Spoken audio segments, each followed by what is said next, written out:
Vous êtes le préfet de l'Hérault, les préfets qui sont particulièrement mobilisés à la fois sur le front de l'accueil des Ukrainiens, mais aussi sur les éventuelles inquiétudes. Le préfet de Paris a demandé le week-end dernier à réexaminer le plan Orsec iode. Iode, c'est dans l'éventualité d'un risque radioactif. Est-ce que vous aussi, vous vérifiez les sirènes? Est-ce que vous recensez les abris souterrains?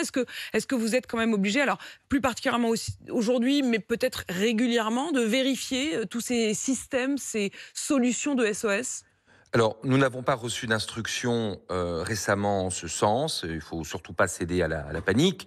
Très régulièrement, les plans de secours sont révisés à la fois par les services de l'État et les collectivités locales. Moi, je voulais vous dire que, comme l'a souhaité et indiqué clairement le président de la République, nous mettons en œuvre dans le département de l'Hérault une politique d'accueil et de solidarité très, très active, avec l'activation d'une cellule de crise pour accueillir dans les meilleures conditions possibles ces réfugiés. Alors, de quoi parle-t-on? Ces réfugiés pour le département de l'Hérault.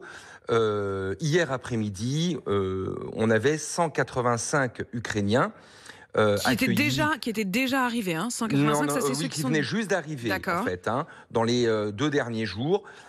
C'est une population de réfugiés un peu particulière puisqu'elle est quasiment, composée que de femmes, et d'enfants. Sur les 185 personnes que nous avons accueillies, nous avons 95 femmes et 61 enfants. Alors, ça pose donc, une certaine, problématique d'accueil. Il faut scolariser les enfants, il faut loger ces familles, il faut leur donner un titre de séjour. Tout ça, on doit le faire de la façon la plus simple possible pour ces gens qui ont fui la guerre et qui sont parfois encore traumatisés par le conflit.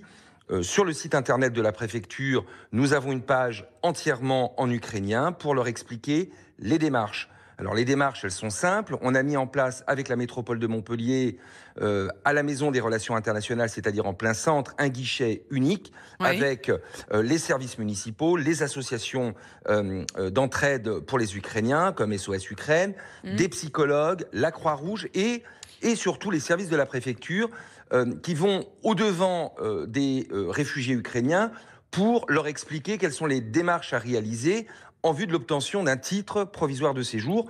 C'est le fameux Sésame qui a été mis en place par l'Union européenne pour leur donner la possibilité, dès le premier jour, de pouvoir travailler, de percevoir des allocations, l'APL, et de faciliter la scolarisation des enfants.